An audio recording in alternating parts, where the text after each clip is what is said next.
O Senhor esteja convosco. Proclamação do Evangelho de Jesus Cristo segundo João.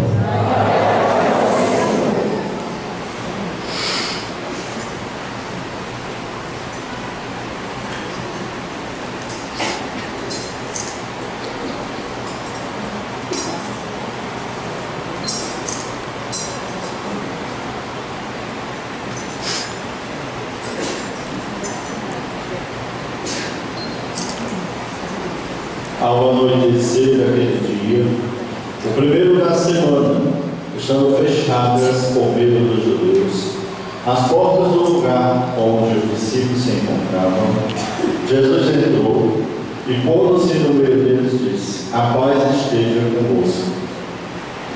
Depois dessas palavras, mostrou-lhes as mãos e o lado. Então os discípulos se alegraram por ver o Senhor. Novamente Jesus disse: a paz esteja convosco. Como o Pai me enviou, também eu vos envio. Depois de ter dito isso, soprou sobre eles e disse: recebam o Espírito Santo. A quem perdoardes os pecados, eles lhes serão perdoados. A quem não perdoardes, eles lhes serão retidos. Tomé, chamado Dídimo, era um dos 12. Não estava com eles quando Jesus veio. Os outros discípulos contaram-lhe depois, vindos o Senhor. Mas Tomé disse-lhes: se eu não ver a marca dos pregos em suas mãos, se eu não puser o dedo nas marcas dos pregos, se eu não puser a mão no seu lado, não acreditarei. 8 dias depois, encontravam-se os discípulos novamente reunidos em casa, e Tomé estava com eles. Estando fechadas as portas, Jesus entrou, pôs-se no meio deles e disse: a paz esteja convosco.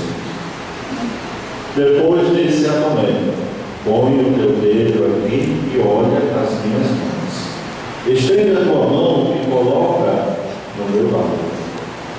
E não seja incrédulo, mas fiel. Tomé respondeu: meu Senhor e meu Deus. Jesus lhe disse: acreditastes porque vistes? Bem-aventurados os que creem sem terem visto. Jesus realizou um dos outros sinais diante dos discípulos, que não estão escritos neste livro. Mas estes foram escritos para que acrediteis em Jesus, o Cristo, o Filho de Deus, e para que, crendo, tenhais a vida em seu nome. Palavra da salvação.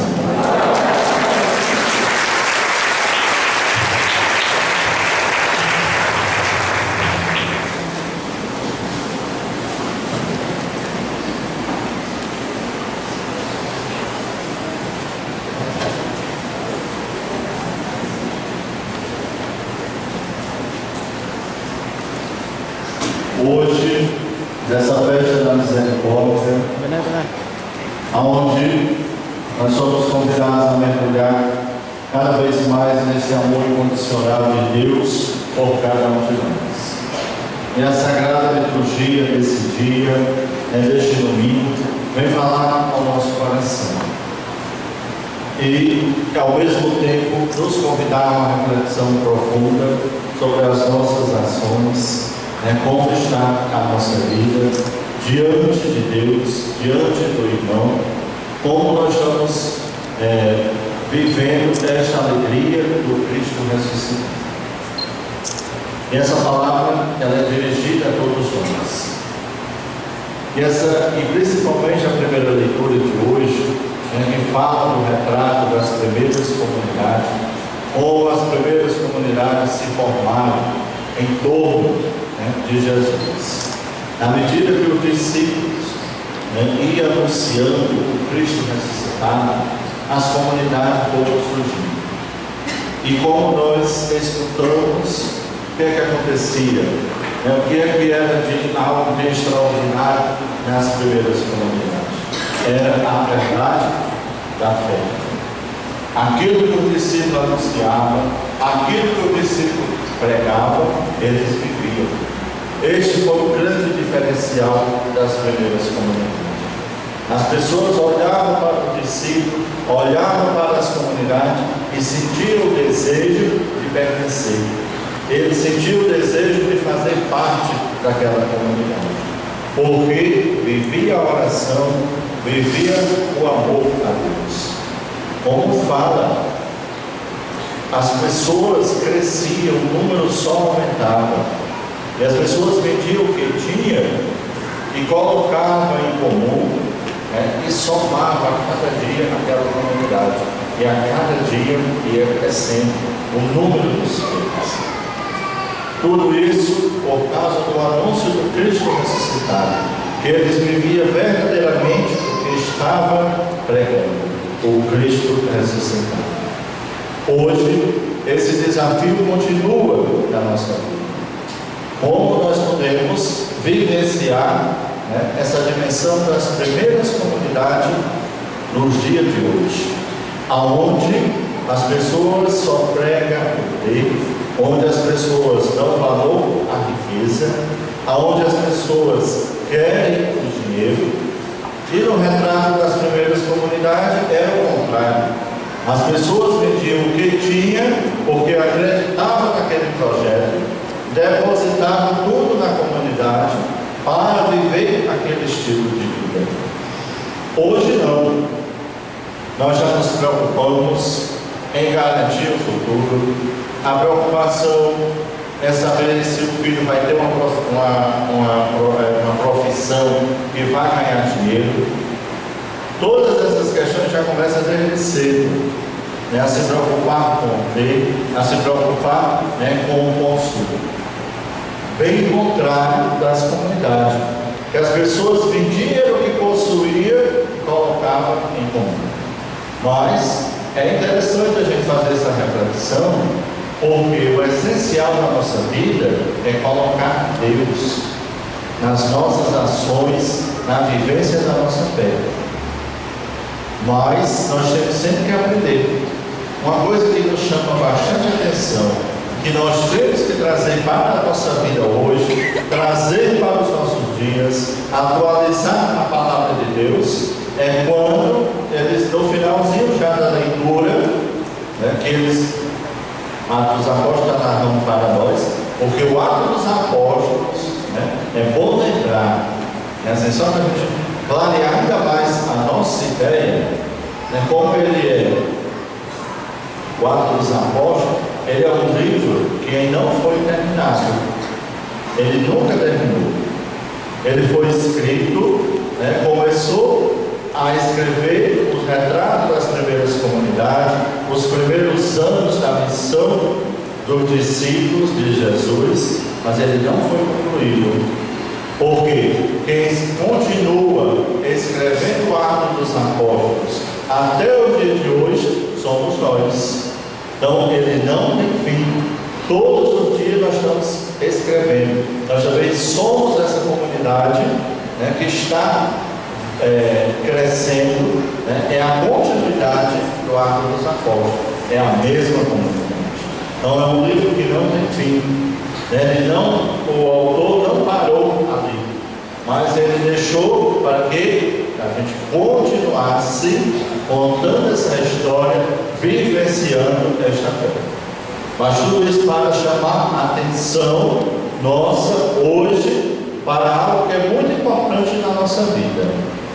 As comunidades viviam essa fidelidade na oração, partilhavam os bens. Nós somos convidados também a viver isso no nosso dia a dia, mas eles tinham um princípio muito importante, que hoje nós também temos que colocar na nossa vida, porque se a gente começar a vivenciar esse princípio, nós também vamos ser felizes, nós também vamos melhorar na nossa vida.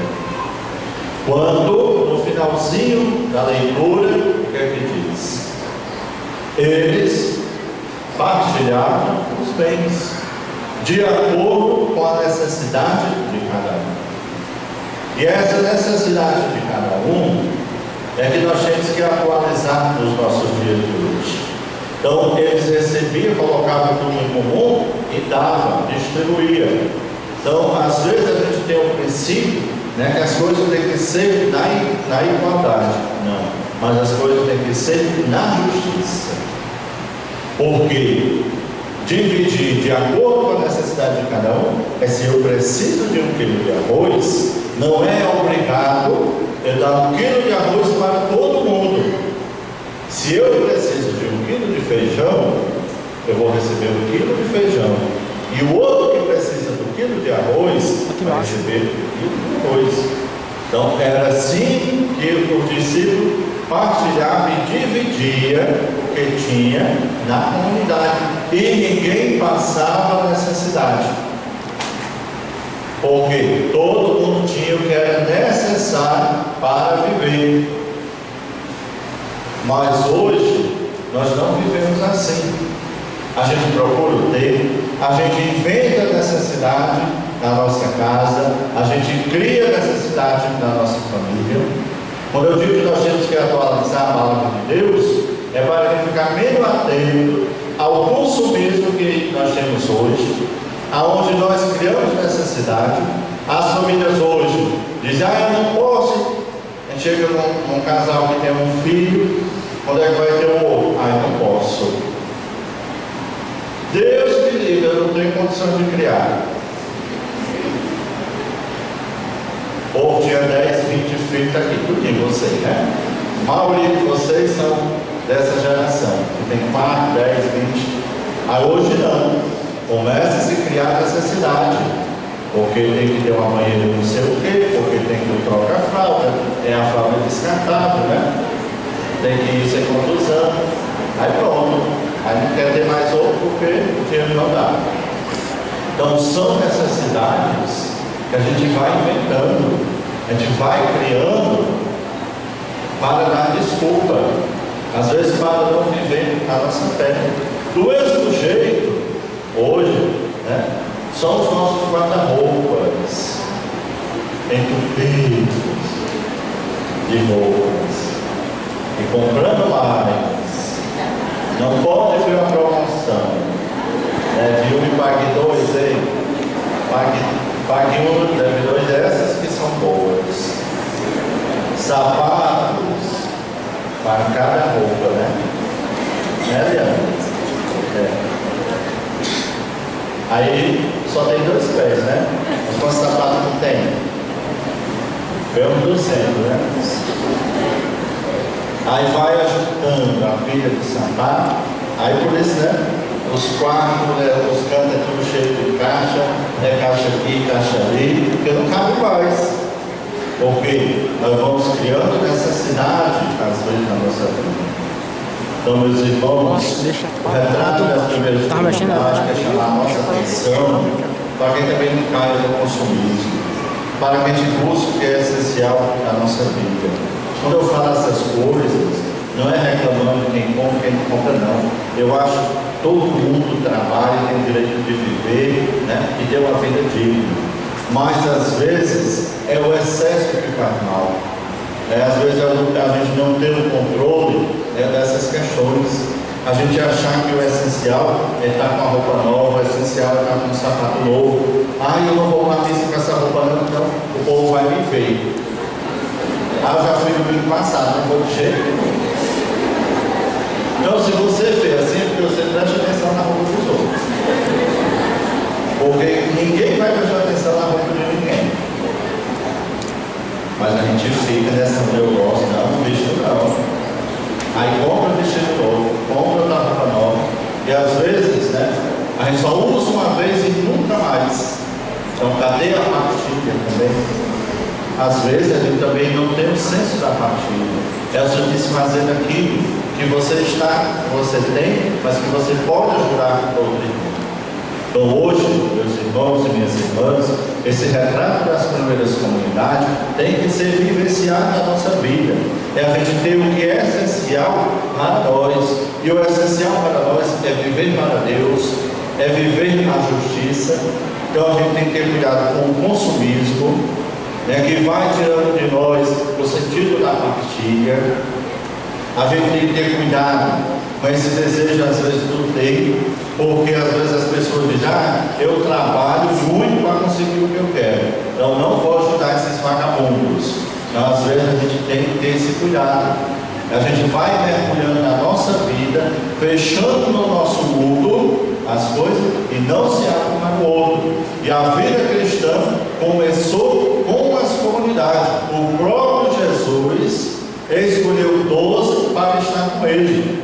E Jesus não precisava dos 12.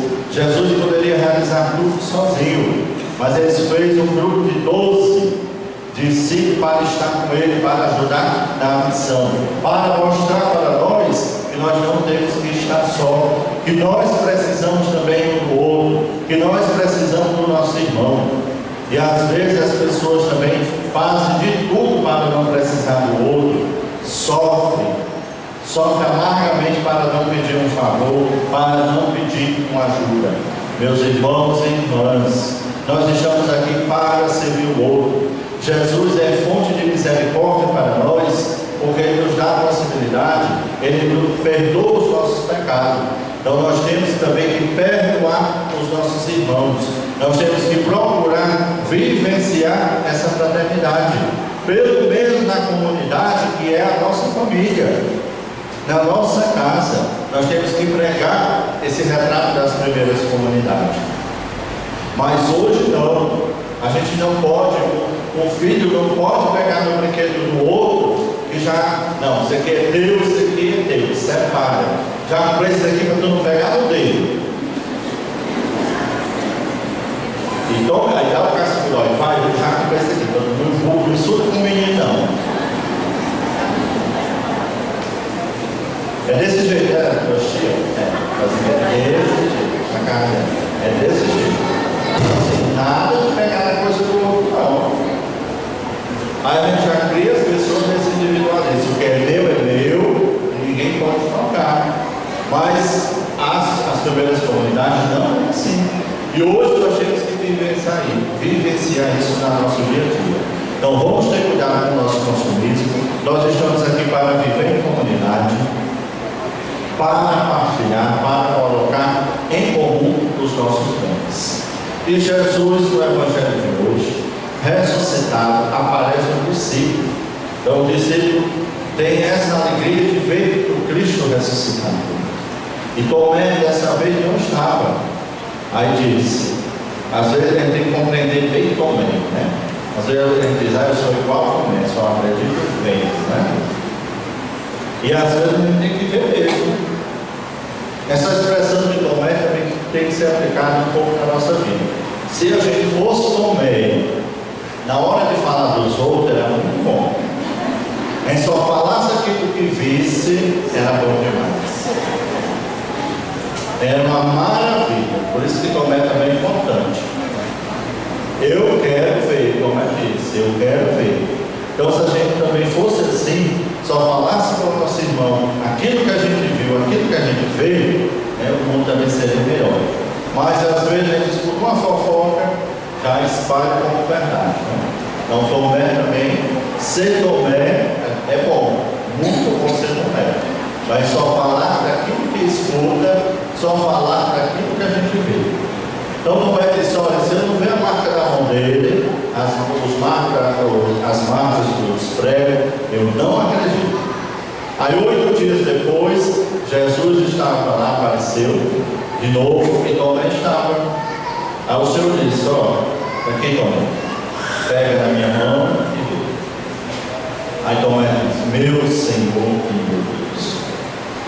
Já vem essa expressão também, do meu Senhor e meu Deus. Essa expressão que sai da boca de Tomé, ela é muito forte, ela é significativa. A gente não está estudando, fazendo um curso de teologia, nós estamos tentando compreender essa palavra e colocar em prática no nosso dia a dia. Mas é a primeira vez que Jesus é chamado de Senhor de Deus. E Ele é Senhor de Deus. Ele era chamado de Senhor, mas de Senhor e meu Deus, sai da boca de tua mãe. É a primeira vez que Jesus é chamado de Senhor e meu Deus, é na boca de tua mãe. E Jesus diz: está aí, mãe, está acreditando porque viste, mas bem-aventurado os que acreditaram sem ter visto. Então, mas a expressão de Tomé, nós também temos que tirar o lado positivo. Não é só nesse sentido de duvidar, de não querer acreditar, não. Ele também quis ver o Senhor. Eu sou um dos 12. Ele não apareceu para vocês só 11. Por que eu não posso ver o Senhor? Eu também tenho o direito de ver o Senhor. Foi isso que Tomé sentiu. Eu quero ver o Senhor. Eu estou aqui também. Eu fiquei junto com vocês. Eu sofri, quando ele foi crucificado. Eu estava aqui tudo com medo. E eu estava junto com vocês. Então, eu quero ver ele também. E assim acontece. Mas, bem-aventurado também aqueles que acreditam sem ver. E Jesus realizou muitos sinais com o discípulo, mas esse foi escrito para que a gente professe e acredite que Cristo ressuscitou dos mortos. E nessa festa da misericórdia, é muito interessante outro versículo do Evangelho. Já vou terminar, viu? Eu sei que eu chamo de desde o meio-dia, né, tia? A tia está cansada, né, tia? Desde o meio-dia, né? Só para terminar. Tem um versículozinho anterior que Jesus, quando diz: a paz esteja convosco, diz assim: eu envio vocês, recebo o Espírito Santo. Em João, o Pentecostes já aconteceu nesse Evangelho, porque em João tudo acontece ao mesmo tempo. Nós já vamos celebrar a festa de Pentecostes, mas no Evangelho de João, quando Jesus aparece, ele já sopra sobre o Espírito Santo sobre o discípulo. Ele diz: olha, tudo que você perdoar será perdoado, tudo que vocês não perdoarem será contigo. Então Jesus dá essa autoridade para o discípulo, já de fazer essa ligação entre o céu e a terra. Então a nossa vida também tem, como já diz São Paulo, nós temos que buscar as coisas do alto, as coisas de Deus. Então, se nós queremos encontrar a misericórdia, se nós queremos viver a graça de Deus, se nós queremos viver no céu, a nossa vida já tem que estar ligada. Porque o próprio Jesus deu o poder ao discípulo. Ele disse: olha, tudo que você desligar na terra será desligado no céu, e tudo que vocês ligarem na terra será ligado no céu. Porque o discípulo estava em comunhão com Jesus. O discípulo estava ali para fazer a vontade de Deus. Então Jesus está sempre em comunhão com o seu discípulo. Então quem faz a vontade de Deus também está em comunhão. Então é necessário que a gente também esteja nessa comunhão com Deus, numa vida que agrada ao nosso Deus. Por isso que nós temos que deixar o homem velho e se revestir do homem novo. É acreditar na graça, acreditar na misericórdia de Deus. Mas as nossas ações, nós também temos que provar, nós temos que vivenciar a nossa fé. Temos que fazer um esforço para estar sempre na presença de Deus. Então, a nossa vida, o desejo de conquistar o céu já começa agora, com a nossa conduta, com as nossas ações. Então, temos que ter ações que agradam a Deus, que faz essa ligação entre o céu e a terra. Então, São Paulo já nos chama a nossa atenção: buscai as coisas do alto. É isso que nós temos que buscar, as coisas de Deus, viver na fidelidade do Senhor. E na festa da misericórdia, o coração de Deus se abre para nós. E ele diz: venham todos vós, porque eu sou o amor, eu sou a misericórdia. E Jesus é fonte de misericórdia, perdoa os nossos pecados. Então não vamos desperdiçar essa graça. Vamos viver esse amor de Deus. Vamos nos colocar na presença do Senhor. Vamos pedir perdão quando a gente estiver lá. Vamos buscar a reconciliação com o nosso irmão. Vamos viver esse retrato das primeiras comunidades, nas nossas amizades, na nossa família, nas nossas pastorais, nas nossas comunidades.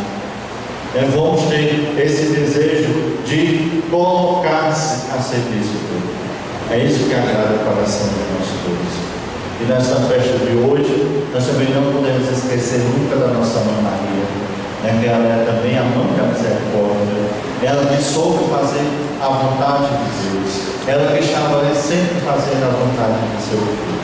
Então, que Maria Santíssima, nossa Mãe, nos ajude também a trilhar esse caminho de amor, esse caminho de misericórdia.